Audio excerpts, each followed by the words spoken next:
کتاب العلل کو مقدمے کے طور پر پڑھایا جاتا ہے، اور امام ترمذی رحمۃ اللہ علیہ نے بھی اس کو بطور مقدمہ ہی کے علل الکبیر کی تلخیص کر کے اس کو آخر میں اس کے ساتھ شامل کر دیا۔ اب پڑھانے کے اعتبار سے میں نے پہلے بھی کہا تھا کہ مقدمہ، یہ تو مقدمۃ الکتاب ہوتا ہے، تو اس کا مطلب ہی یہ ہوتا ہے کہ وہ لازمی باتیں جن پر کتاب کو سمجھنا موقوف ہو تو ان کو پہلے طالب علم سمجھے، یاد رکھ لے اور پیش نظر رکھے۔ اس سے کتاب کے سمجھنے میں سہولت پیدا ہو جاتی ہے۔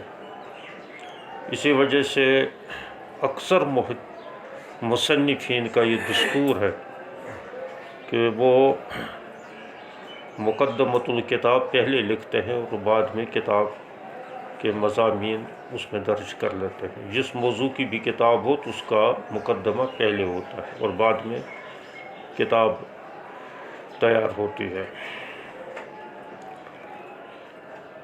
کتاب تو معلوم ہے کہ الجامع للترمذی ہے،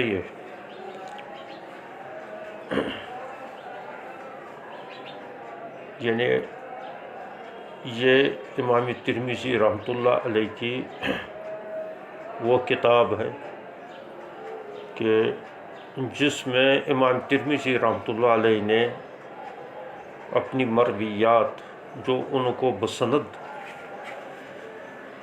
انہوں نے حاصل کی ہے ان کو اس کے اندر جمع کر لیا ہے۔ اور یہ نہیں ہے کہ امام ترمذی رحمۃ اللہ علیہ کو بس صرف اتنی ہی حدیثیں یاد تھی یا اتنی ہی حدیثوں پر نظر تھی، وہ تو لاکھوں کی تعداد ہے جن پر امام ترمذی رحمۃ اللہ علیہ کی نظر تھی۔ البتہ کتاب کو مرتب کرتے وقت جس جو ضرورت انہوں نے سمجھی اور جو انہوں نے ذہن کے اندر ترتیب قائم کی اور التزام کیا، بالخصوص اس بات کا کہ میں احکام جتنے بھی شرعی احکام ہیں اس سلسلے میں فقہا کے کیا کیا مسالک ہیں، کہاں کہاں اختلاف ہوا ہے اور ان کے مستدلات کیا ہے پھر، تو اسی وجہ سے انہوں نے کہا کہ جتنے بھی فقہا معتمد فقہا گزرے ہیں اہل سنت والجماعت کے،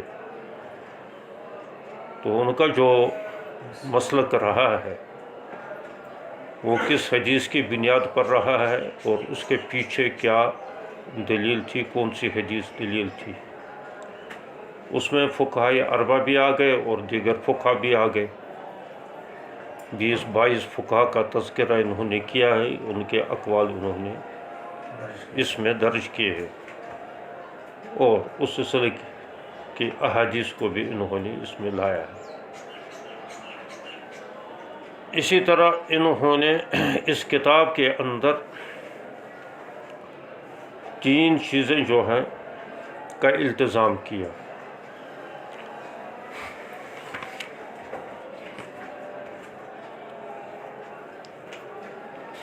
ایک التزام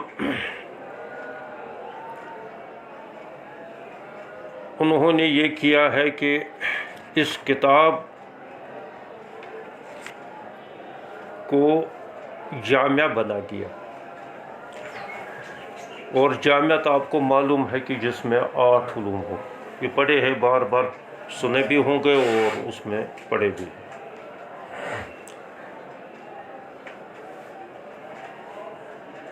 تو 8 علوم پر یہ مشتمل ہے۔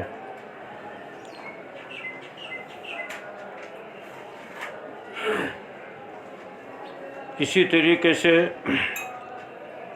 اس میں انہوں نے دوسری خصوصیت اس میں یہ پیدا کی ہے کہ اس میں فقہا کے مسالک کو ذکر کیا ہے،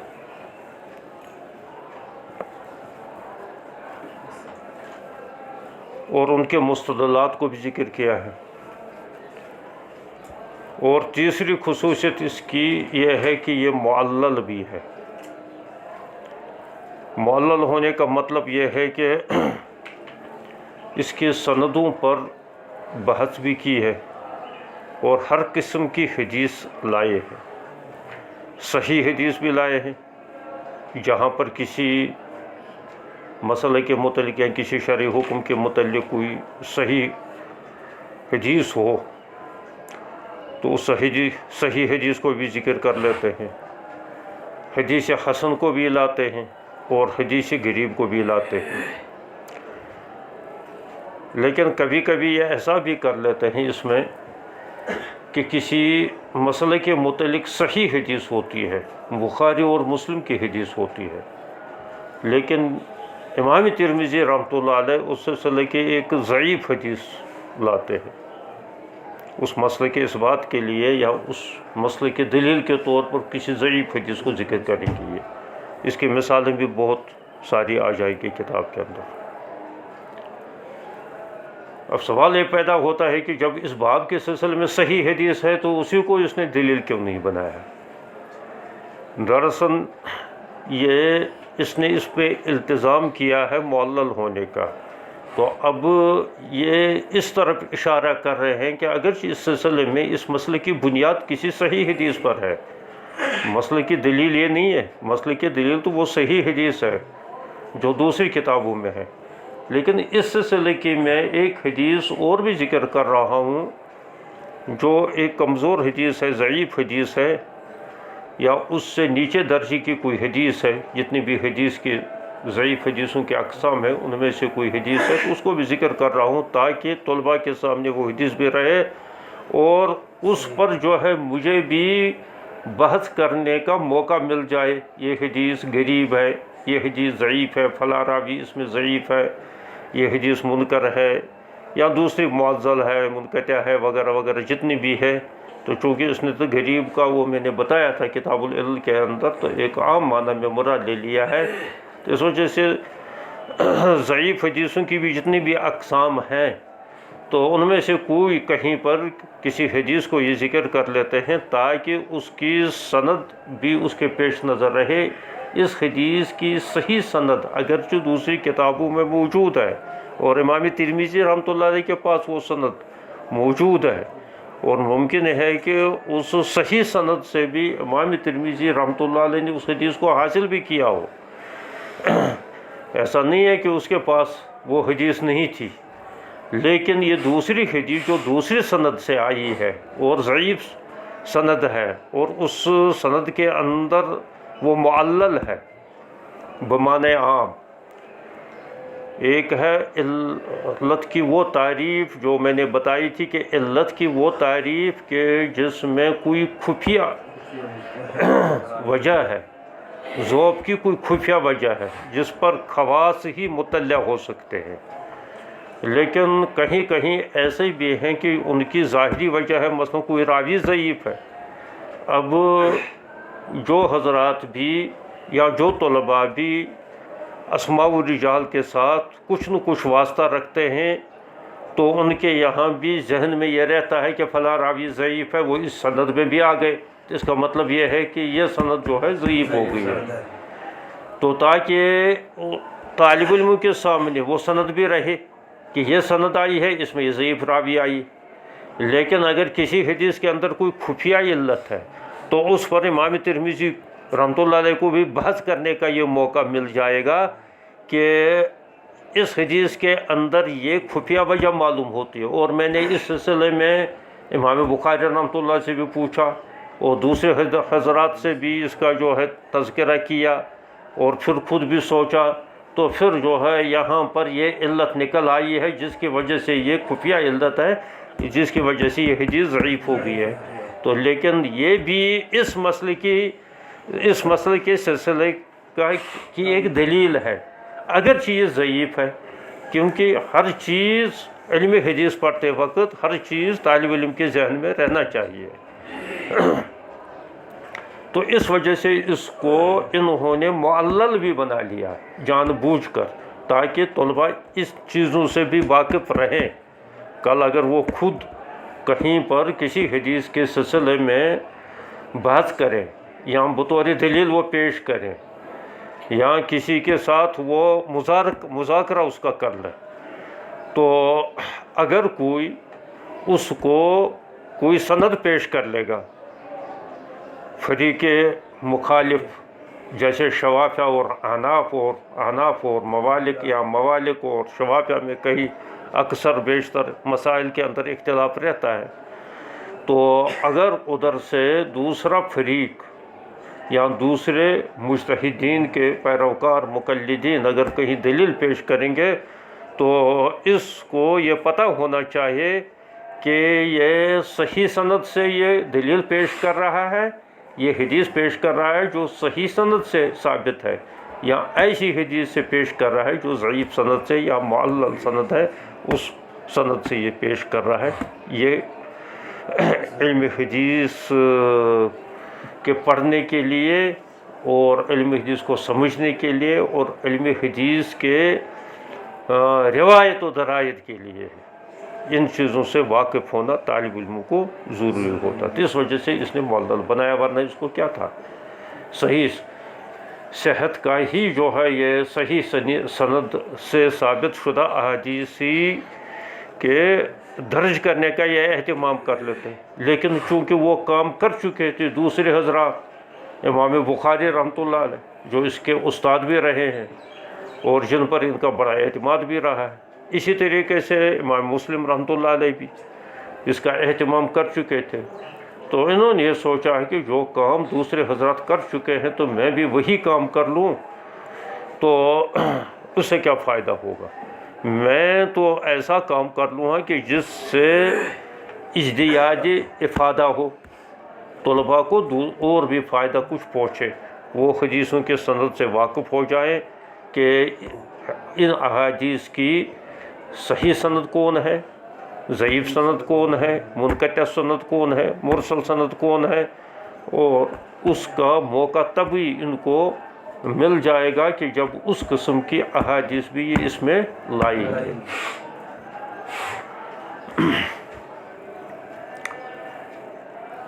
تو یہ تین چیزیں انہوں نے اس میں، ایک تو وہی کہ جامعہ اس کو بنا لیا، اچھا، اور جامعہ بھی اگرچہ ہے لیکن اس کے ساتھ ساتھ یہ سنن بھی ہے، اسی وجہ سے بعض نے جامع ہونے کے بجائے سنن ہی جو ہے اس کا پر اصطلاح، عام طور تو وہی اطلاع کیا جاتا ہے، سنن ترمذی ہی کہا جاتا ہے۔ سنن وہ کتب حدیث کہلاتی ہیں کہ جو فقہی ترتیب کے مطابق لکھی گئی ہو،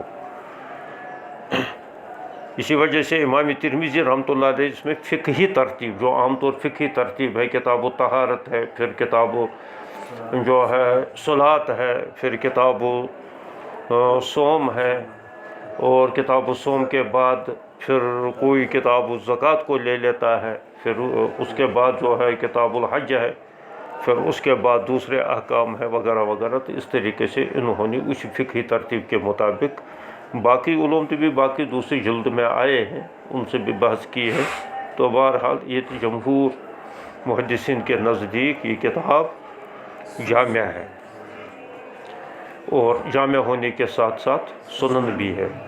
اور دوسری یہ ہے کہ انہوں نے اہتمام کیا اس کتاب کے اندر، ایسا دوسرے جو ارباب ستہ میں ایسا اہتمام دوسرے نے نہیں کیا۔ یہ خصوصیت نہ بخاری شریف میں ہے کہ انہوں نے سب مسائل کو ذکر کیا ہو، بخاری نے تو صرف اپنے مجتہدات جو ان کے ہیں ان کو ذکر کیا، اور ان کے وہ سلسلے میں جو وارد دلائل ہیں ان کو ان سے بحث کی۔ اسی طریقے سے ابو داود کا بھی مسئلہ اور ہی ہے، اسی طرح نسائی کا مسئلہ بھی اور ہی انداز ہے، اسی طریقے سے مسلم شریف کا بھی اور ہی انداز ہے، لیکن امام ترمذی رحمۃ اللہ علیہ کی یہ خصوصیت ہے کہ اس نے اس میں فقہ کے مسالک ذکر کیے ہیں.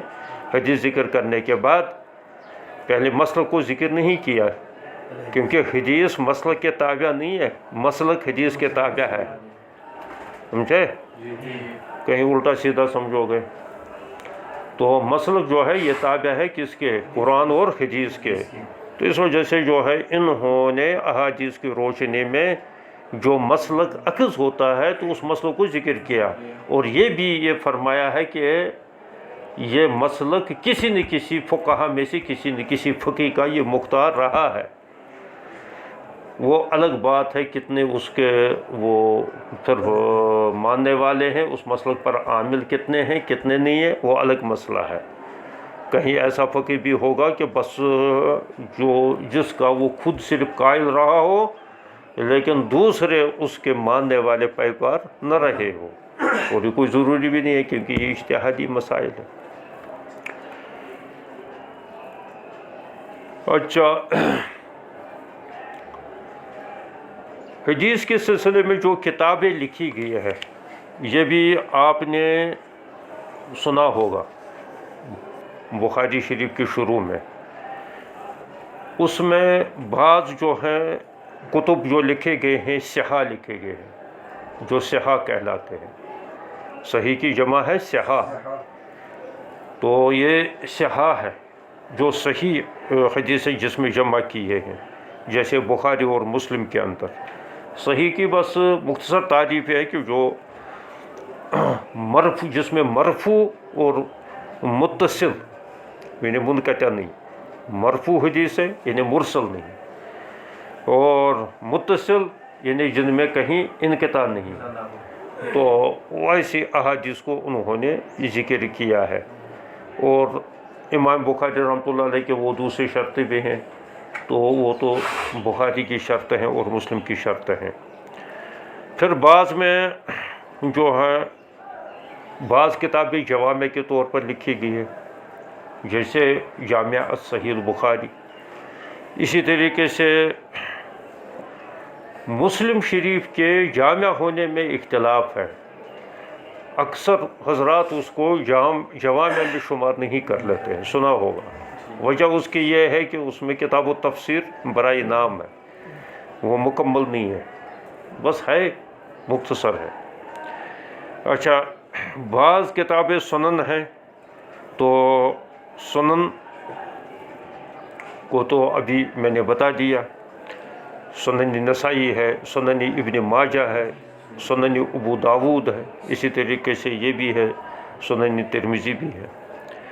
اسی طریقے سے بعض کتابیں مسانید کہلاتی ہے. یہ پہلے کی اصطلاح ہے. مسانید یہ مسند کی جمع ہے، تو اس کا مطلب ایک یہ ہوتا ہے کہ سند کے ساتھ جن کو ذکر کیا گیا ہو. اسی وجہ سے امام بخاری رحمۃ اللہ علیہ نے بخاری شریف کو المسند بھی کہا، الصحیح المسند. تو مسند کا مطلب یہ ہے کہ جس میں سند متصل سند ہو، اور برابر جو ہے امام بخاری سے لے کر حضور علیہ الصلوۃ والسلام تک اس کی سند ہو، وہ مسند کہلاتا ہے. تو یہ بھی مسند کہلاتا ہے. لیکن پہلے جو ہے مسند وہ کہلاتی تھی، امام بخاری رحمۃ اللہ علیہ سے پہلے مسند وہ کہلاتی تھی کہ جس میں صحابہ کی ترتیب کے موافق احادیث ذکر کیے گئے ہوں. جیسے پہلے الف سے لے لیں گے، یا اس طریقے سے صحابہ سے لے لیں گے. صحابہ کے درجات الگ الگ ہیں. حضرت ابوبکر صدیق کی پہلی وہ احادیث جن کے راوی حضرت ابوبکر صدیق ہے، وہ احادیث جن کے راوی حضرت عمر فاروق رضی اللہ، وہ روایات جن کے راوی جو ہے حضرت عثمان غنی ہے وغیرہ ہیں. اس طریقے سے صحابہ کے ترتیب کے مطابق جو لکھی گئی ہے، یہ بھی کچھ مسانید اس قسم کی لکھی گئی ہیں. جیسے اس سلسلے میں مشہور کتاب جو ہے مسند امام احمد بن حنبل، اور امام بخاری کے بھی استاد جو رہے ہیں حمیدی، تو ان کی بھی جو ہے ایک مسند حمیدی بھی ہے.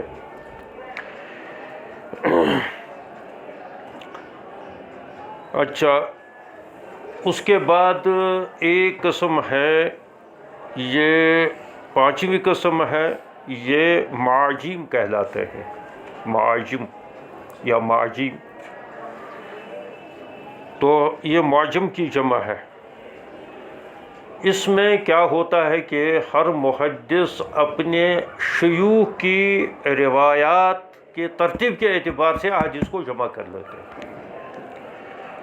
مثلاً کسی محدث کے 10-20 شیخ ہیں، ان 20 شیخوں کے وہ پہلے کر لیتے ہیں، وہ روایات، ان روایات کو ذکر کر لیتے ہیں جو فلاں شیخ سے مروی ہیں.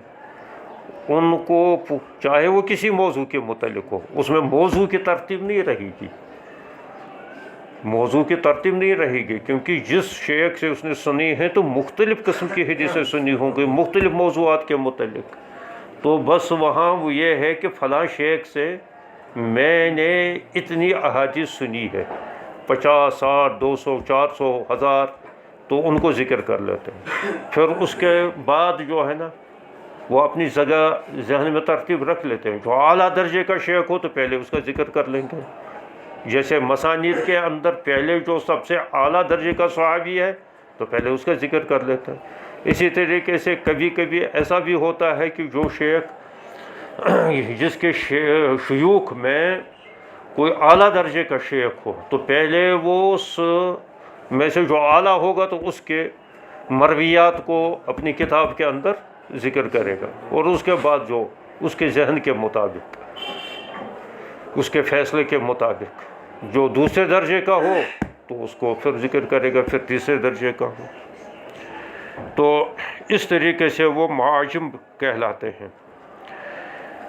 اس سلسلے میں جو ہے امام طبرانی رحمۃ اللہ علیہ کی جو کتابیں، 3 کتابیں مشہور ہیں، معجم کبیر، معجم صغیر اور معجم اوسط، یہ 3 کتابیں ان کی مشہور ہیں.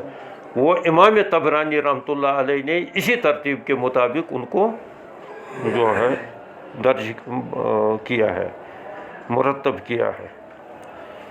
اچھا، ایک 6ٹھی قسم اس کی یہ ہے، یہ کتب احادیث کے میں جو احوال، کتب احادیث کتنی انواع کی ہے یہ میں بتلا رہا ہوں، ذہن میں رکھو. یہ کتب احادیث کس کس قسم کے ہیں، کتنی قسمیں ہیں اس کی. تو یہ نام جو مختلف ہے یہ ان انواع کے اعتبار سے اس کے نام مختلف ہے، ورنہ تو سب میں احادیث ہے تو کتب حدیث ان کو کہنا چاہے یا کتاب حدیث کہنا چاہے. تو لیکن یہ مختلف نام ان کے کیوں ہوئے؟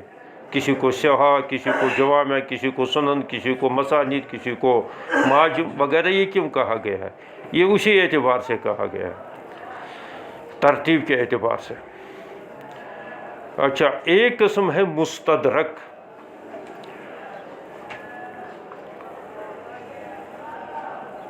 مستدرک یہ اصل بنا ہے استدراک سے.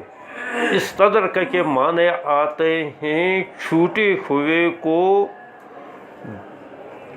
حاصل کر لینا، جو چیز چھوٹی ہوئی ہو اس کو حاصل کرنا، استدرک ہے. تو یعنی کہیں کچھ بات چھوٹی ہوئی ہو تو اگر اس کو کہیں الگ لکھی جائے گی تو یہ کہیں گے کہ ہم نے اس کتاب سے یہ استدراکات کیے ہیں. ان کو الگ لکھا جاتا ہے تو ان کو استدراک کہا جاتا ہے، یا اس کو جو ہے مستدرک کہا جاتا ہے. تو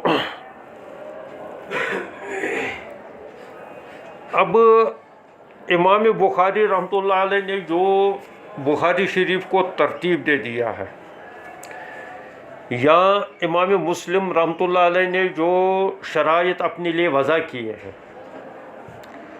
اگرچہ وہ شرائط انہوں نے لکھے نہیں، یہ پڑھا ہوگا بخاری کے اندر، وہ کہیں انہوں نے امام بخاری نے ذکر نہیں کیے، وہ بعد کے علماء نے اس کتاب کا جائزہ لینے کے بعد انہیں اخذ کیا ہے کہ انہوں نے ان شرائط کو جو ہے، اور وہ شرائط جو ہے امام بخاری کے، امام مسلم کے، تم نے مسلم شریف کے اندر یا وغیرہ اس کے اندر سنے ہوں گے یا پڑھے ہوں گے. پھر اس کے بعد کچھ حضرات ایسے آئے کہ انہوں نے کہا کہ یہ جو شرائط انہوں نے وضع کیے ہیں اس کے مطابق تو صرف بخاری کی اتنی ہی حدیثیں جتنی بخاری میں درج ہوئی یا مسلم میں درج ہوئی اتنی ہی حدیثیں تو نہیں ہیں، اس میں تو اور بہت ساری حدیثیں ہیں، یہ انہوں نے کیوں چھوڑا؟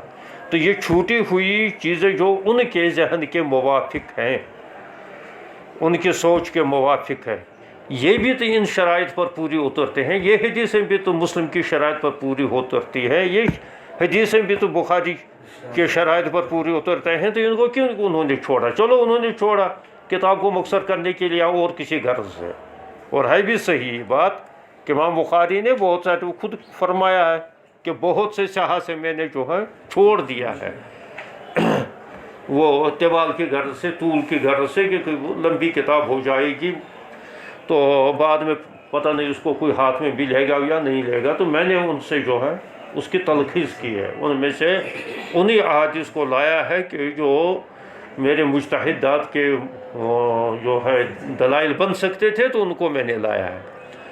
تو لیکن بعد میں کچھ حضرات نے ایسا سوچا ہے کہ جو ان کی شرائط کے مطابق دوسری احادیث پوری اترتی ہے تو ان کو استدراک کر کے الگ کتاب میں لکھا جائے گا۔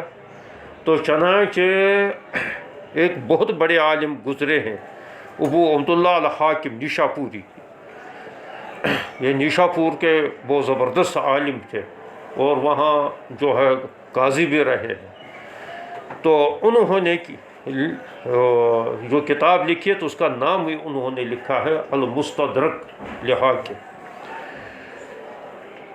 تو انہوں نے ان احادیث کو اس میں ذکر کیا ہے۔ اچھا، یہ ہوئی ہے چھٹی قسم، اور اسی طریقے سے ایک قسم ہے المستخرج۔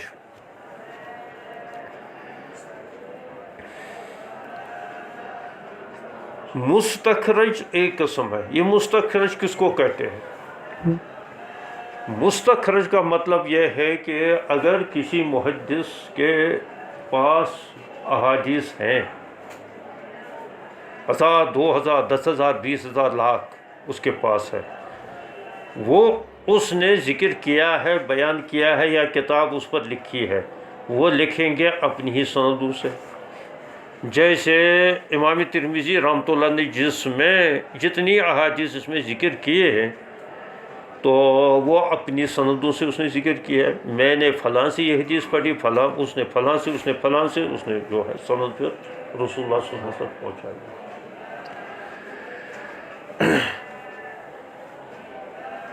اچھا،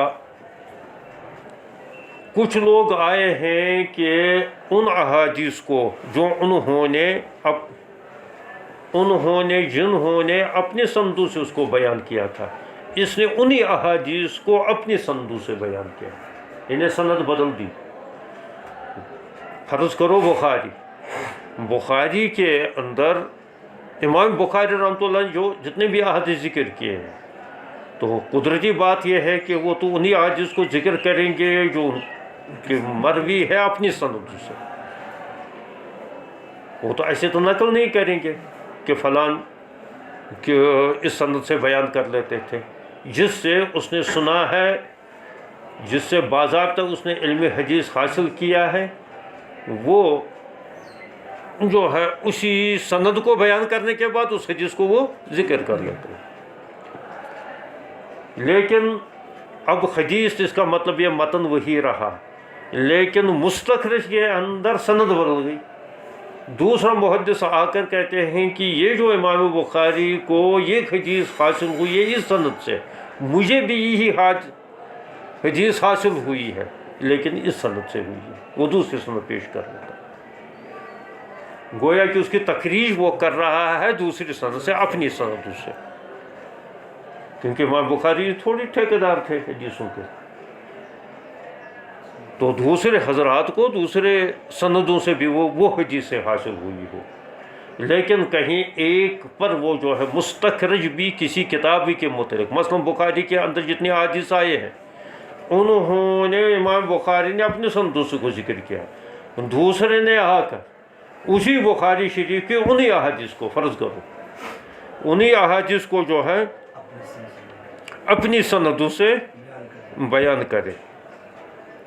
یہ مستخرج کہلاتا ہے. اس میں بس یہ ہے کہ مصنف کا واسطہ اس میں نہیں آئے گا.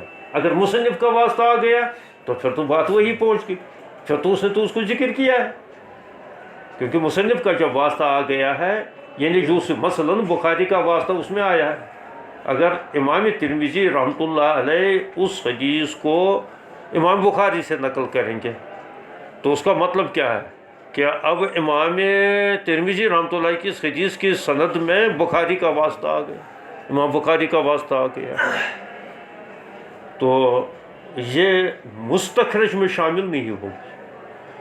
یہ امام ترمذی رحمۃ اللہ علیہ نے اگر اسی حدیث کو، لیکن شرط ہے اس میں، اسی بخاری کے حدیث کو امام بخاری نے اپنے سند سے اس کو بیان ذکر کیا ہے، اور امام ترمذی رحمۃ اللہ بعین ہی وہی حدیث لیکن اپنی سند سے، اور ایسا ہوتا ہے. اس پر بھی کچھ کتابیں لکھی گئی ہے، تو مستخرج یہ کہلاتا ہے. اچھا، اسی طریقے سے ایک قسم ہے الاجزاء کہلاتی ہے. وہ اجزاء جز کی جمع ہے. کسی خاص مسئلے کے متعلق کوئی محدث احادیث کو ذکر کر لیتے ہیں. مثلاً وہ کوئی خاص مسئلہ لے لیا، جیسے امام بخاری رحمۃ اللہ علیہ نے رفع یدین کا، ان کا بڑا محبوب مسئلہ تھا رفع یدین کا مسئلہ، قرات خلف الامام کا.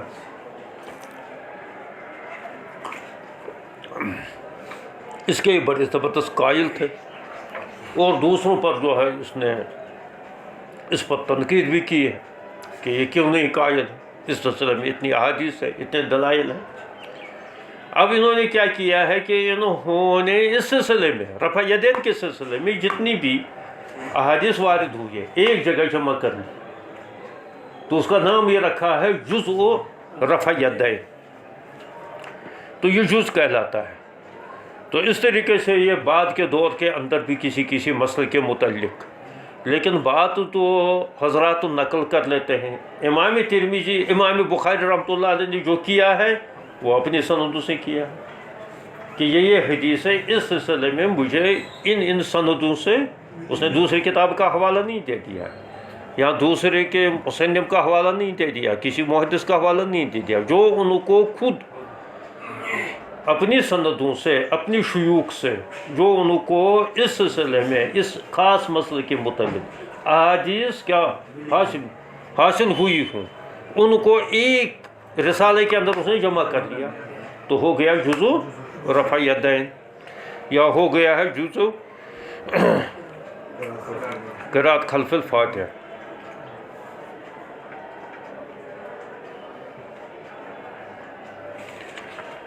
اچھا، ایک کام یہ ہوا ہے احادیث پر، وہ تخریج کہلاتا ہے، تخریج کہلاتی ہے.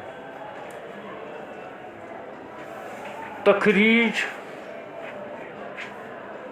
یہ بھی علم حدیث پر کام ہوا ہے بہت پہلے سے.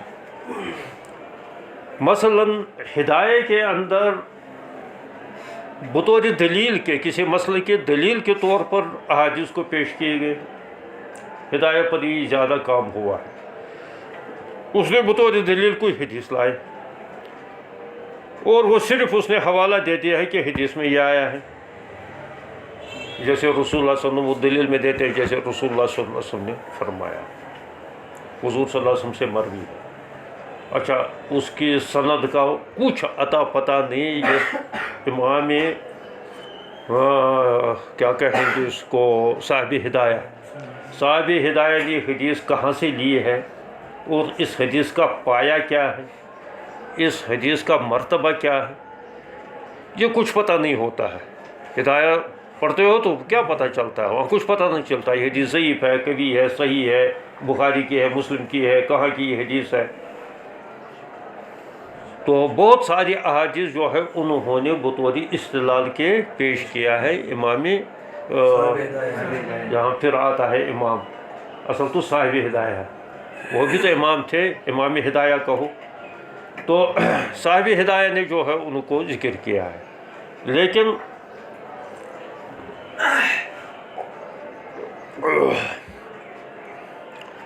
اس پر جو ہے بعد میں امام زیلی آئے، امام زیلی نے ان روایت کا جائزہ لے لیا اور ان کی سندیں تلاش کر لی۔ یہ بہت مشکل کام ہوتا ہے، تو ان سندوں کو جو ہے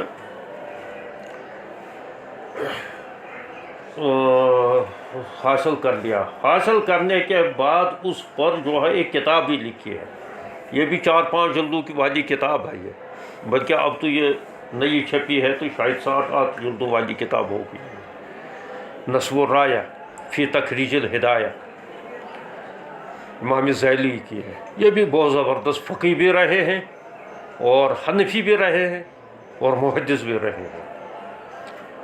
تو انہوں نے جو ہے کیا کیا کہ انہوں نے صاحب ہدایہ کے بیان کردہ احادیث کی تخریج کی ہے، ان کے سندوں کو، اور اس پر کلام بھی کیا، اور کہیں کہیں یہ بھی لکھا ہے کہ مجھے یہ حدیث ہی کہیں نہیں ملی، اور کہیں کہیں لکھا ہے کہ یہ حدیث تو ہے، یہ مصنف ابن شیبہ میں ہے، لیکن اس کے سند کے اندر بہت بڑا ضعف ہے، یہ کتاب فلاں، یہ حدیث جو ہے فلاں کتاب کے اندر ہے لیکن اس کی سند ضعیف ہے، بلکہ بعض کے متعلق لکھا واہیات ہے۔ اچھا، وہاں سوال یہ پیدا ہوتا ہے کہ پھر صاحب ہدایہ نے یہ کیا گڑبڑ کیا؟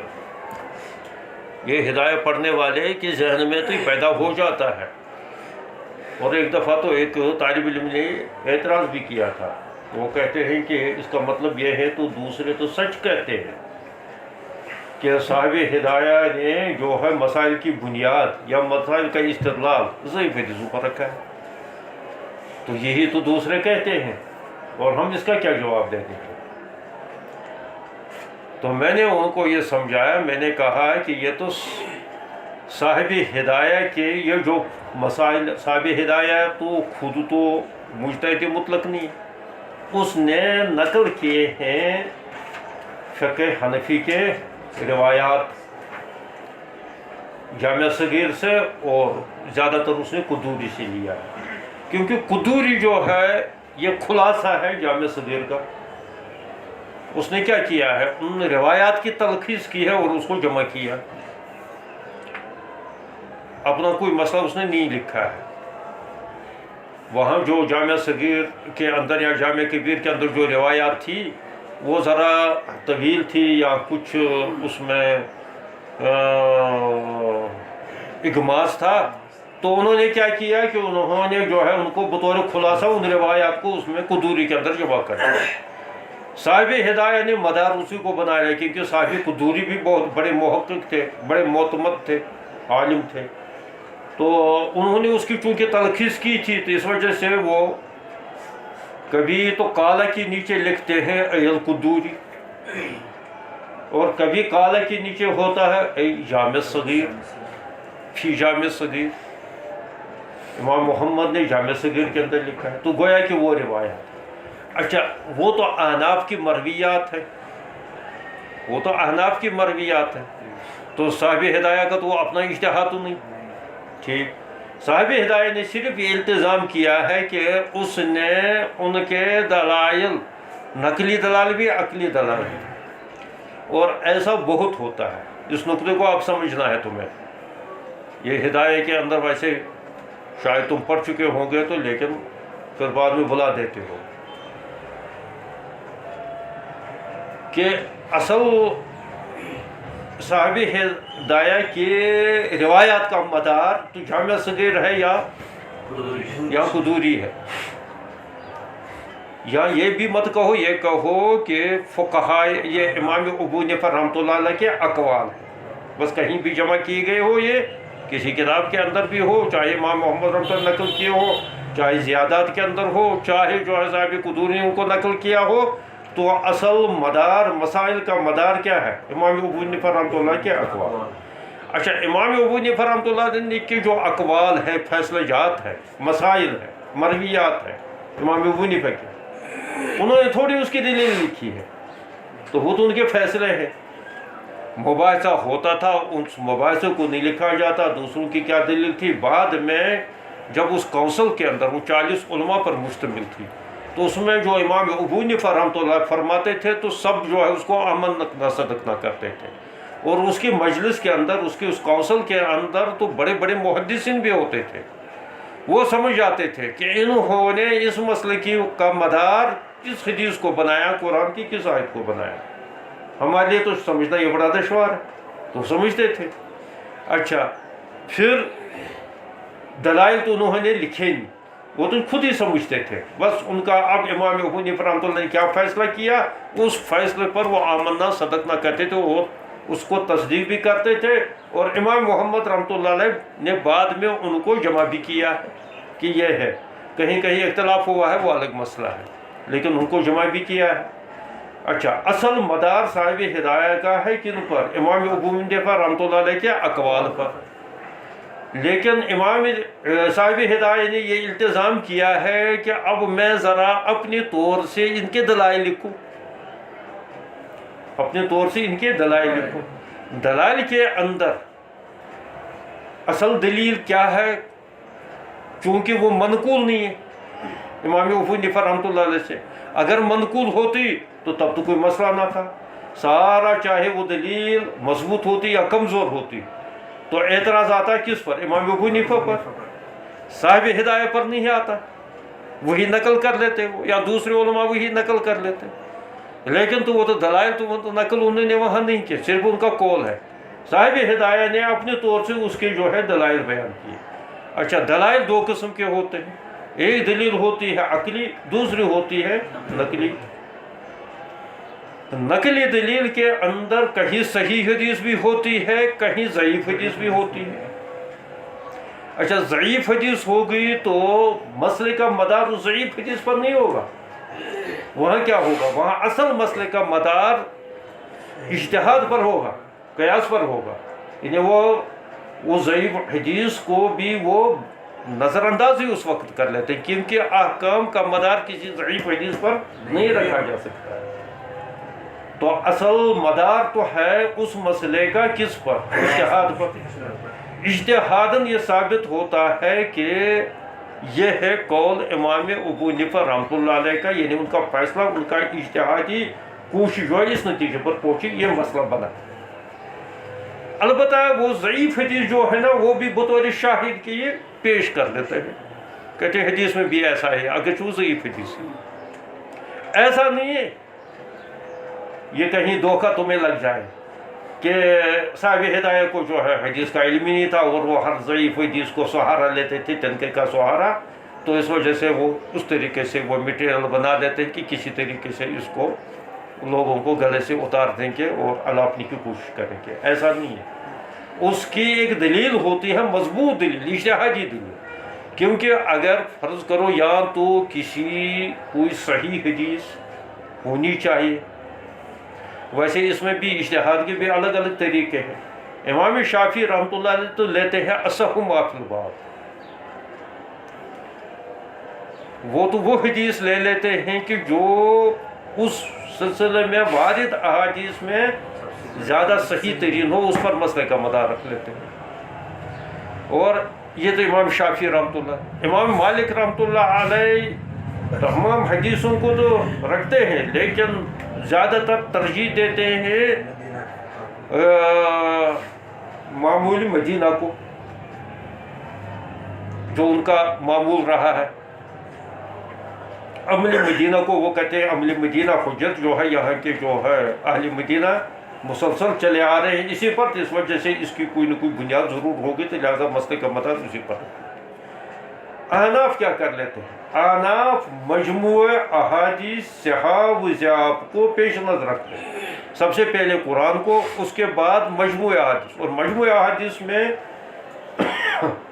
صحابی اور ضعاف بھی سب کو پیش نظر رکھ لیتے ہیں. پھر اس کا جو ماحصل سامنے آتا ہے تو اس پر مسئلے کا مدار رکھ لیتے ہیں. اب یہی ہوا ہے، صاحب ہدایہ نے بھی کیا کیا ہے کہ ان کو بطور دلیل کے ایک ضعیف حدیث ملی ہے اس سلسلے میں، انہوں نے اس کو نقل کیا. بعد میں امام ذیلی نے اس کو یہ کہا کہ یہ ضعیف حدیث ہے، تو ہونے دو ضعیف. اس کا مطلب کیا ہوا؟ اس کا مطلب یہ ہے کہ مسئلے کا مدار ضعیف حدیث پر نہیں ہے.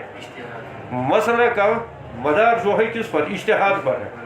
جب وہ اجتہاد پر ہے، اجتہاد میں اس کی قوی دلیل ہے، تو اس وجہ سے البتہ یہ اس کا ایک قسم کا یہ شاہد ہے، ایک قسم کا یہ معاون ہے اس کا، اس سے کوئی فرق نہیں پڑتا ہے. تو بہرحال امام زیلی رحمۃ اللہ علیہ نے جو لکھی ہے صاحب ہدایہ کی جو بیان کردہ احادیث کی جو تخریج کی ہے وہ تخریج کہلاتی ہے، اور اس پر بھی جو ہے یہ ان کی مشہور کتاب ہے نصب الرایہ. اچھا، اسی طریقے سے کچھ کتابیں ایسی بھی لکھی گئی ہے احادیث پر جن میں الفاظ کے لغوی معنی سے بحث کی گئی ہے.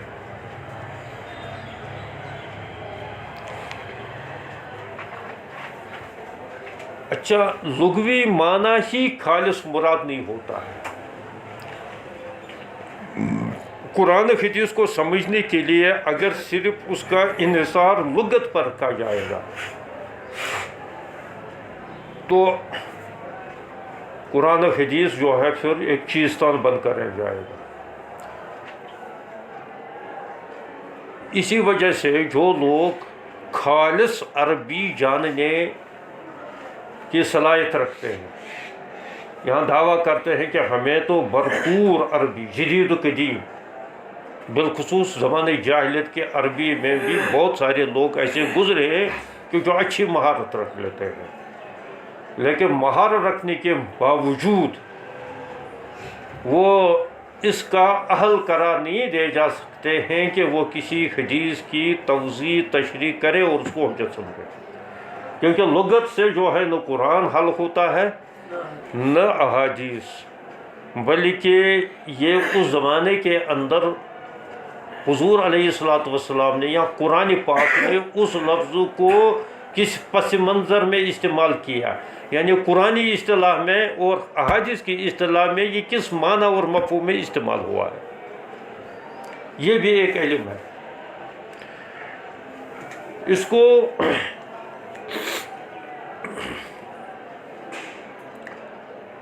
علم لغات الحدیث بھی کہا جاتا ہے، لغات القرآن بھی کہا جاتا ہے، اور مفسرین بھی اس سے بحث کر لیتے ہیں، اور شارحین احادیث بھی اس سے بڑی بحث کر لیتے ہیں کہ اس حدیث میں یہ جو لفظ آیا ہے تو اس پس منظر کو پیش نظر رکھ کر یا اس مورد کو پیش نظر رکھ کر، یعنی جس ماحول کے اندر یا جس وقت یا جس شخص کے بارے میں یہ حدیث وارد ہوئی ہے یا جس شخص کے بارے میں یہ قرآن پاک کی آیت نازل ہوئی ہے، کبھی کبھی یا جس واقعے کے بارے میں یہ قرآن پاک کی آیت نازل ہوئی ہے، کیونکہ ایسا تو ہوا ہے کبھی کسی شخص کے بارے میں کوئی آیت نازل ہوئی ہے، کبھی جو ہے کسی واقعے کے بارے میں کوئی قرآن پاک کی آیت نازل ہوئی ہے، تو اب وہ اس وقت کو پیش نظر رکھا جاتا ہے، تو پھر اس لفظ کا کیا مفہوم بنتا ہے، تو اس کو طے کرنے کے لیے یہ ایک مستقل فن ہے. تو اس کو یہ بھی کہا جاتا ہے غریب الحدیث. غریب الحدیث، اس میں دھوکہ نہیں کھانا چاہیے. غریب الحدیث سے مراد یہ ہوتا ہے کہ وہ انوکھے الفاظ جو قرآن حدیث کے اندر وارد ہوئے ہیں، یعنی جن کا عام طور مفہوم سمجھ میں نہیں آتا، کیونکہ احادیث کے الفاظ بہت سارے ایسے ہیں کہ جہاں فقہا کو بھی اور شارحین کو بھی بڑا اختلاف ہوا ہے. کوئی فقیہ تو اس کا معنی یہ قرار دیتا ہے، کوئی فقیہ اس کا معنی یہ قرار دیتا ہے، اور ہر ایک جو ہے اپنے اپنے طور سے دلائل پیش کر لیتے ہیں، چاہے شان نزول کے اعتبار سے دلیل پیش کریں، چاہے لغوی اطلاق کے اعتبار سے دلیل پیش کریں، چاہے دوسرے طریقے سے پیش کر لیں گے، لیکن ہوتا ہے اس میں یہ کہ اختلاف ہوتا ہے اس میں زبردست. پڑھا ہے کتاب الاصول کے اندر، اصول فقہ کے اندر کوئی جو ہے ایک ہی لفظ سے استدلال کرتے ہیں اس طرح کا معنی لے کر، وہ جو ہے اس سے استدلال کرتے ہیں یہ معنی لے کر، اور اسی کی بنا پر اختلاف ہوتا ہے۔ تو اس سلسلے میں بھی کچھ کتابیں لکھی گئی ہیں اور ان سے بحث کی گئی ہے۔ اس سلسلے میں دو تین کتابیں بڑے جو ہے علامہ ابن اسیر جزری، یہ بڑے ایک محدث گزرے ہیں، تو انہوں نے جو ہے النہایہ فی غریب الحدیث ان کی ہے، اور جامع الاصول بھی ہے ابن اسیر الجزری کی، اور النہایہ فی غریب الحدیث یہ بھی ہے ان کی کتاب۔ تو زبردست یہ کتاب ہے، تو وہاں جو ہے نا اس لفظ سے یہ لغوی اصطلاحی پھر اطلاق، یعنی کس ماحول، کس انداز میں، کس پس منظر میں یہ لفظ وارد ہوا ہے، تو اس کا مفہوم متعین کر لیتے ہیں دوسرے شارحین کے حوالے سے، اور خود بھی وہ بہت بڑے عالم تھے، خود بھی جو ہے اس پر کسی کسی لفظ کے بارے میں اپنی تحقیق بھی وہ پیش کر لیتے ہیں۔ ایک تو ان کی کتاب ہے غریب الحدیث کے نام سے ہی یہ زیادہ تر مشہور ہے، النہایہ فی غریب الحدیث۔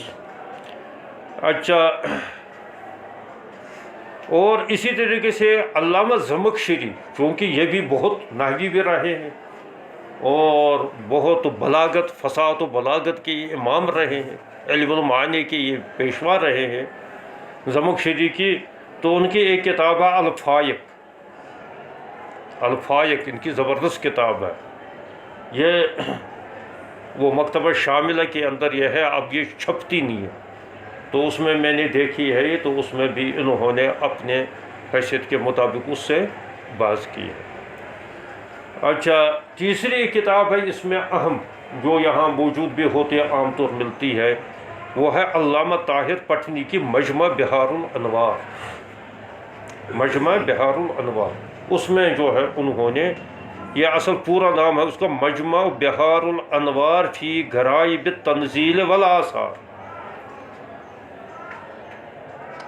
آثار سے مراد احادیث، تنزیل سے مراد قرآن، یعنی قرآن پاک کے اندر اس میں یہ جامع کتاب ہے علامہ طاہر پٹھنی کی، یہ 5-8 جلدوں میں ہے، اور یہاں لائبریری میں بھی موجود ہے۔ کبھی کبھی اس کی اگر مطالعہ نہیں کرنا چاہے تو زیارت تو کبھی کیا کرو اس کی۔ تو اس کا جو ہے اس میں انہوں نے قرآن پاک کے بھی الفاظ اور احادیث میں وارد الفاظ کے لغوی اور پھر حدیثی اصطلاح میں، یعنی اس وقت کے معنی مفہوم میں جو اس وقت صحابہ نے اس کا سمجھا، کیونکہ صحابہ نے بھی تو صرف خالص لغت پر انحصار نہیں کیا، ورنہ صحابہ تو لغت کو تو بہت اچھی طرح سمجھتے تھے، تو وہ کیوں سوال کر لیتے ہیں کہ یا رسول اللہ صلی اللہ علیہ وسلم اس کا کیا مطلب ہے، مل حرج، حرج کس کو کہتے ہیں؟ تو حضور صلی اللہ علیہ وسلم نے فرمایا وہ القتل، تو اس کا معنی ہے قتل، اور ایسا قتل لا یدر قاتل فیما قتل ولا المقتول فیما قتل، تو حضور صلی اللہ علیہ وسلم اس کے بعد بہت سارے الفاظ ایسے آتے ہیں۔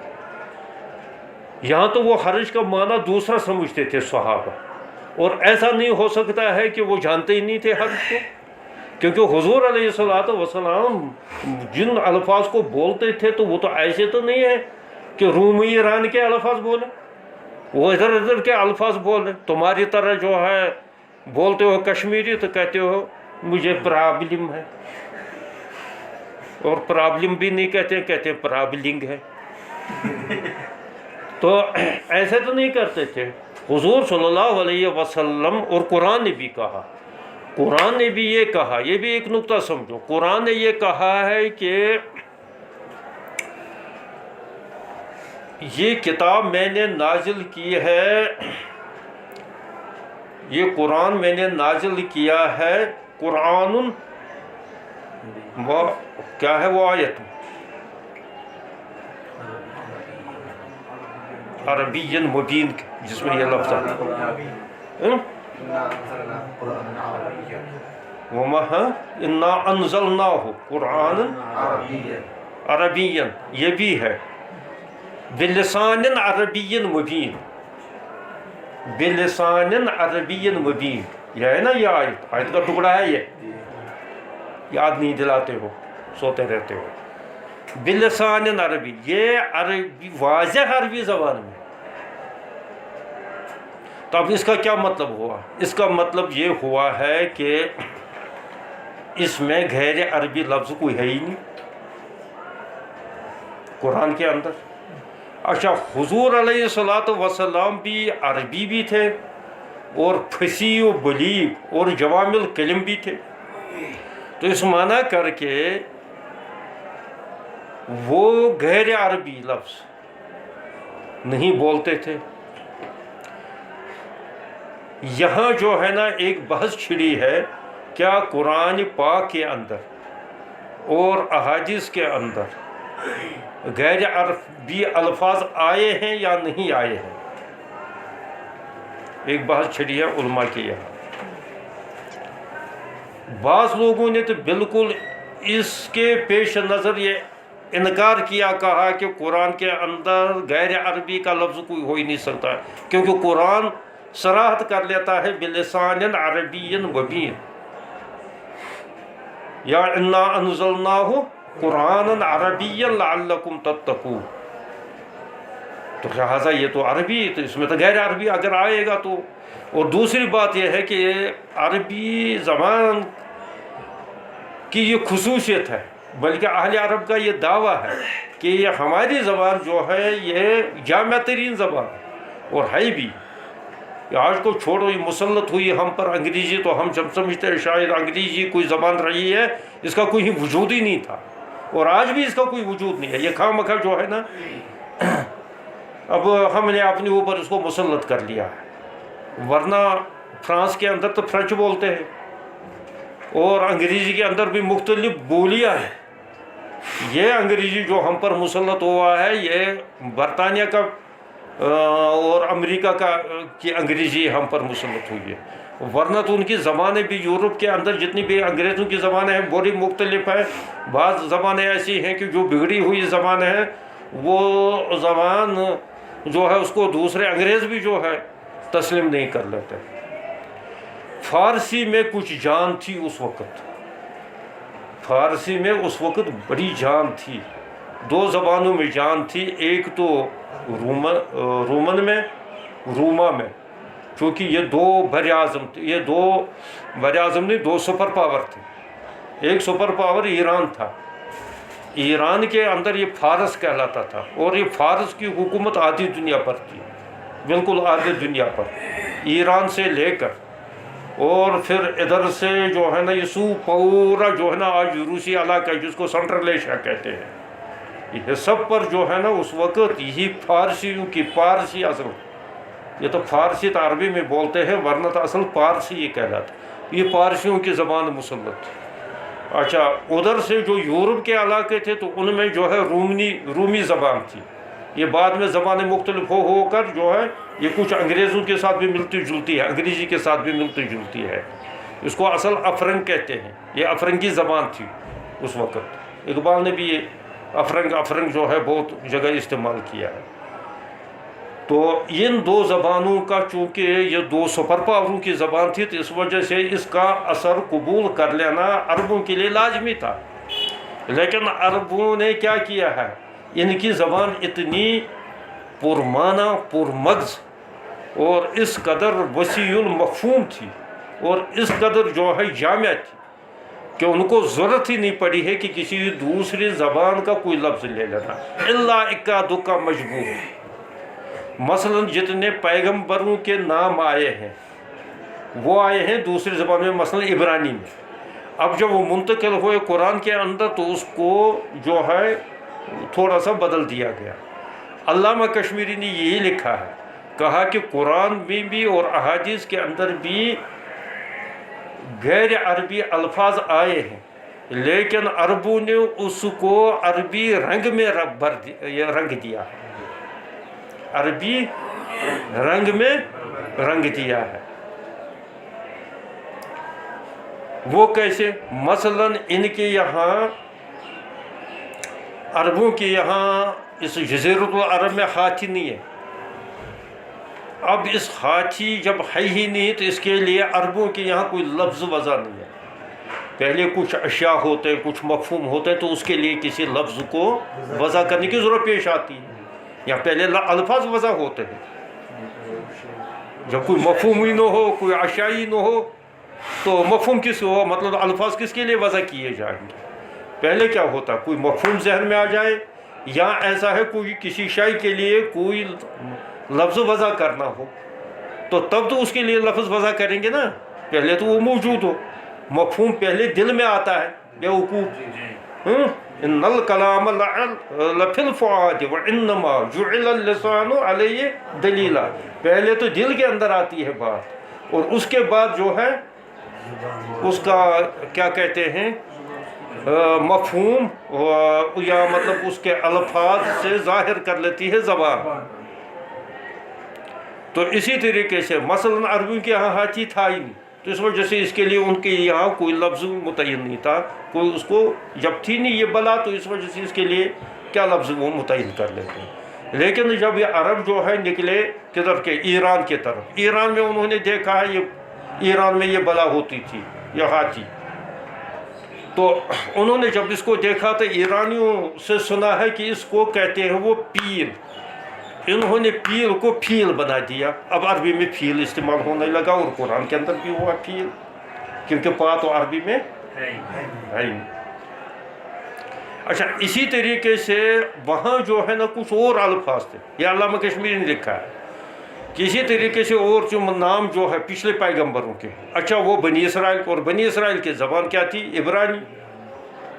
اچھا، عبرانی کے اندر جو نام تھے وہ عبرانی زبان کے اعتبار سے نام تھے. مثلا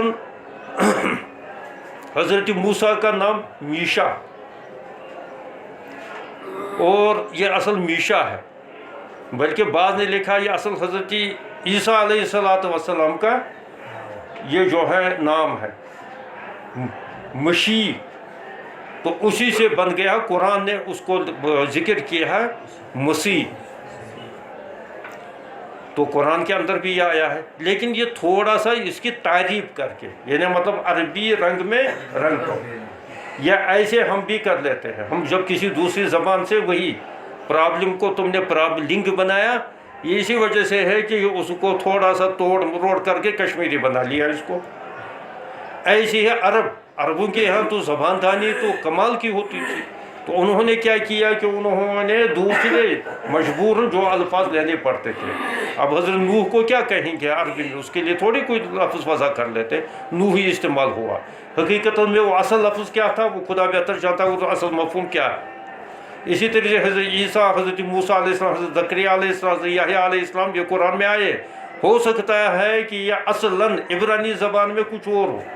جیسے جب بائبل کو پڑھا جاتا ہے تو بائبل کے اندر اس قسم کے الفاظ آتے ہیں، ان کے نئے نئے نام مطلب وہاں آتے ہیں. تو پھر جو ہے وہ عربی میں جب آئے تو عربی میں اس لفظ کو عربی رنگ میں رنگ دیا گیا ہے، تعریف اس کی کر دیے گئے ہے، کچھ عربی جامہ پہنایا گیا اس کو.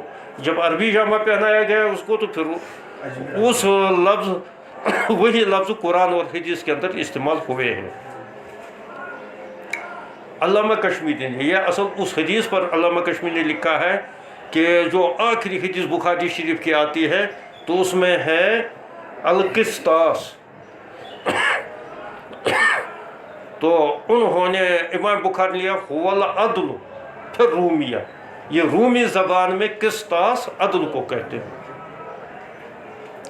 اور قاسط امام بخاری نے لکھا ہے کہ قاسط جائر کو کہتے ہیں، ظالم کو کہتے ہیں. اچھا، یعنی جب قسطاس آئے گا یعنی دوسرے باب سے آئے گا، ابواب سے آئے گا تو اس کے معنی عدل کے ہوں گے. لیکن اگر جو ہے نا یہ مجرد سے آئے گا، کیونکہ قاصد جو ہے فاعل ہوگا کس کا؟ مجرد کا. تو جب مجرد سے آئے گا تو اس وقت جو ہے اس کے معنی ظالم کے ہوں گے. وہ حالانکہ اس کا اصل ماخذ کیا ہے؟ اصل ماخذ کا معنی کیا؟ قسطاس، جو رومیہ سے آیا، چلو رومیہ سے آیا، اس کے معنی ہیں عدل کے. تو اچھا، قسط جب آتا ہے نا، قسط قسط کی بھی معنی انصاف کے آتے ہیں، لیکن قاسط اس کو جب کہتے ہیں تو اس کے معنی جو ہے ظالم کے آتے ہیں۔ امل قاسطون کیا ہے وہ؟ ہاں، امل قاسطون فقال، اب دیکھو نا قاسطون تو کیا ترجمہ کرو گے؟ یہ انصاف پسند جہنم کا ایندھن بن جائیں گے، یہ تو الٹا ہوگا۔ قاسطون سے کہ میں عیل جائر ہوں، یعنی ظالم لوگ جو ہے وہ جہنم کا حطب بنیں گے۔ تو اب وہاں امام بخاری نے خود چھیڑا ہے کہ قسط اور کست اور قسطاس یہ رومی کے اندر عدل کے معنی میں ہے، وہاں سے یہ ہوا ہے۔ باقی عربی میں جو اصل لفظ جو ہے قاسط کے ہوتے ہیں یعنی مجرد سے، تو وہاں جو ہے اس کے معنی ہیں جائر کے، ظالم کے۔ تو گویا کہ عربی الفاظ اس میں آئے ہیں۔ یہ بحث چھڑی تھی کہاں؟ غیر عربی الفاظ اس میں آئے ہیں۔ ہاں، یہ اسی پر بات چھڑی تھی کہ بہت ساری کتابیں اس پر بھی لکھی گئی ہے کہ جو لغات حدیث اور لغات القرآن سے جن سے بحث کی گئی ہے کہ اس کا مفہوم کیا بنتا ہے۔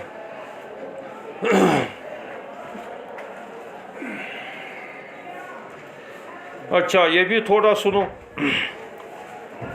کہ مصنف کا تھوڑا سا سنو۔ مصنف تو اس کا تو تم ادھر بھی، یہ میں نے شروع میں کہا تھا کتاب العلل کے اندر ابو عیسیٰ ان کی کنیت ہے۔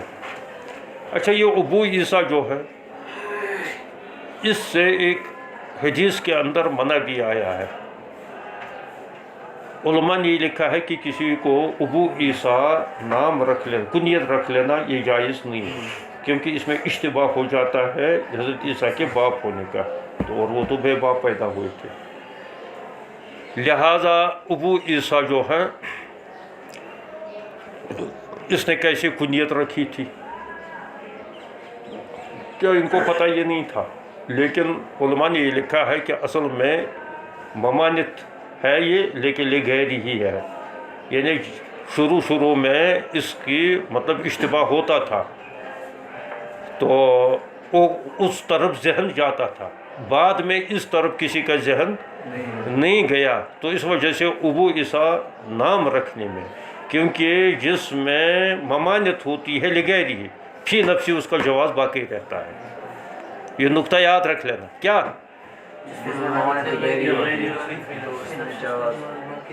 اس کا فی نفسی ہی جواز، یعنی وہ لغیر ہی ختم ہو گیا، وہ اپنی جواز پر آ جاتا ہے، یہ یاد رکھ لیتا یہ۔ اچھا، تو اس وجہ سے ابو عیسیٰ یہ ایسا ہی ہے کہ جیسے حضور علیہ السلام کی کنیت کیا غیر جو ہے، عام طور مسلمان حضور صلی اللہ علیہ وسلم کا خطاب کرتے تھے یا رسول اللہ کہہ کر، یا نبی اللہ، یا رسول اللہ کہہ کر ہی خطاب کرتے تھے، لیکن غیر مسلم یا رسول اللہ نہیں کہتے تھے، بالخصوص یہود و نصارہ، تو وہ تو یا رسول اللہ کہہ کر پکارنا تو ان کے لیے بڑا دشوار تھا۔ اس کا مطلب وہ سمجھتے تھے اس کا مطلب ہے کہ ہم ان کو تسلیم کر لیتے ہیں رسول اللہ، تو اس وجہ سے وہ حضور صلی اللہ علیہ وسلم سے جب بھی خطاب کرتے تھے یا ابو القاسم کہتے تھے، یا ابو القاسم۔ وہ قاسم جو حضور صلی اللہ علیہ وسلم کو فرزند رہا ہے تو اسی کی طرف جو وہ کنیت کرتے تھے، انہوں نے خود ہی وضع کی تھی، اور حضور بھی سمجھتے تھے یہ لوگ جو ہے ابو القاسم کہتے ہیں، تو ان کی بات سے وہ انکار نہیں کرتے تھے۔ لیکن ایک دفعہ یہ واقعہ ہوا ہے کہ ایک شخص پیچھے جا رہا تھا، حضور صلی اللہ علیہ وسلم بھی آگے جا رہے تھے، ایک دوسرا شخص بھی جا رہا تھا، تو اس شخص کی کنیت بھی ابو القاسم تھی، وہ مشہور ہی تھا ابو القاسم۔ پیچھے سے کسی نے آواز دے دی یا ابو القاسم، تو جب آواز دے دی تو آواز دینے کے بعد اس نے کیا کیا کہ حضور صلی اللہ علیہ وسلم نے سوچا شاید مجھے پکار ہے، تو مڑ گئے، تو انہوں نے کہا یا رسول اللہ صلی اللہ علیہ وسلم، میں جو ہے آپ، میری مراد آپ نہیں ہے بلکہ میرا مراد وہ دوسرا شخص جو ہے، اس کی کنیت بھی ابو القاسم ہے۔ اس کے بعد حضور صلی اللہ علیہ وسلم نے منع فرمایا، لا تقتنوا بکنیتی، سمو باسمی ولا تقتنوا بکنیتی، کہ میرا نام تو رکھا کرو، کیونکہ نام کے میں اشتباہ نہیں ہوگا، بلکہ ایک حدیث کے اندر یہ آیا ہے کہ اللہ تبارک و تعالی اس شخص کو عذاب دینے سے جو ہے آر محسوس کریں گے، یعنی شرمائیں گے کہ جس کے نام کے اندر محمد لگا ہوا ہو، کہ اس نام کا جو ہے میں کل اس کو جہنم میں ڈال دوں. تو کچھ اللہ تعالیٰ اس کے ساتھ نرم رویہ اختیار کر لیں گے، کوئی نہ کوئی بہانہ، یا تو دنیائی میں ہدایت کر لیں گے یا آخرت میں کسی بہانے سے اس کی مغفرت فرمائیں گے. تو حضور صلی اللہ علیہ وسلم نے یہ فرمایا، سمو باسمی، میرا نام تو رکھو لیکن میری کنیت مت رکھا کرو، کیونکہ اگر میری کنیت رکھو گے تو پکارو گے تو اس سے جو ہے نا، کیونکہ قرآن میں بھی یہ کہا گیا ہے کہ تم جو ہے حضور کو ایسا مت پکارا کرو جیسے تم بعض کو پکارتے ہو. کدعائے بعضکم بعضا، کیا ہے یہ آیت؟ زور سے پڑھو نا. صحیح. تو اس میں جو ہے ایسے نہیں ہے. تو چونکہ اگر کنیت رکھیں گے تو دوسرا بھی کنیت رکھے گا، دوسرا بھی کنیت رکھے گا، تو حضور صلی اللہ علیہ وسلم، چونکہ حضور صلی اللہ علیہ وسلم کو مسلمان یا محمد کہہ کر نہیں پکارتے تھے. یا محمد قرآن کے اندر آیا ہے، کہیں کہیں بھی یہ بھی آیا ہے کچھ، لیکن زیادہ تر جو ہے وہ عربوں کی یہاں یہ دستور ہے کہ بڑوں کا وہ خطاب جب کر لیتے ہیں تو ان سے اعزاز کے ساتھ کر لیتے ہیں، یا شیخ. تو یا حضور صلی اللہ علیہ وسلم کو کہتے تھے یا رسول اللہ. تو اس وجہ سے حضور صلی اللہ علیہ وسلم، تو یہ ممانعت جو اچھا بعد میں جو ہے، یہ تو حضور صلی اللہ علیہ وسلم کے دور تک تو یہ ممانعت تھی. اچھا بعد میں اس ممانعت کا تو کوئی مطلب ہی نہیں. اس وجہ سے آج جو ہے نا ابو القاسم نام رکھنے میں کوئی حرج ہی نہیں، کیونکہ اس وقت جو ہے اشتباہ ہو جاتا تھا. کہیں کسی وقت کوئی پکارے تو اگر حضور صلی اللہ علیہ وسلم بھی سن لیا، وہ سوچے جیسے وہ واقعے کے اندر سوچا حضور صلی اللہ علیہ وسلم مجھے پکارا، اور حالانکہ وہ دوسرے کو پکار رہے تھے. تو پھر انہوں نے کہا کہ یہ جملہ بھی حضور کی شان کے خلاف تھا، کہ اس نے کہا میری مراد آپ نہیں تھی، آپ نہیں تھے. تو یہ ان کے شان کے خلاف تھا. اس وجہ سے وہ تو قرآن نے کہا ہے کہ اس میں معمولی سے سوء ادب جو ہے تمہارے حبط اعمال کا ذریعہ بن جائے گا. تو خیر یہ ممانعت کر لی گئی تھی، ممانعت لیکن تھی لغیری ہی.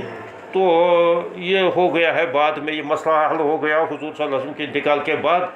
کتنی بھی رکھیں گے ابو القاسم نام، تو ہمارے محتمم صاحب کا بھی جو ہے دارالعلوم دیوبند کے مفتی ابو القاسم، اس کا نام بھی ہے، اس پر کوئی اعتراض نہیں کر لیتا ہے. لیکن اگر اس کو جا کر تم یہ خود ہی سنا لینا، کہہ دینا حضور صلی اللہ علیہ وسلم نے فرمایا لا تقتنوا بکنیتی، آپ نے کیوں رکھا ہے.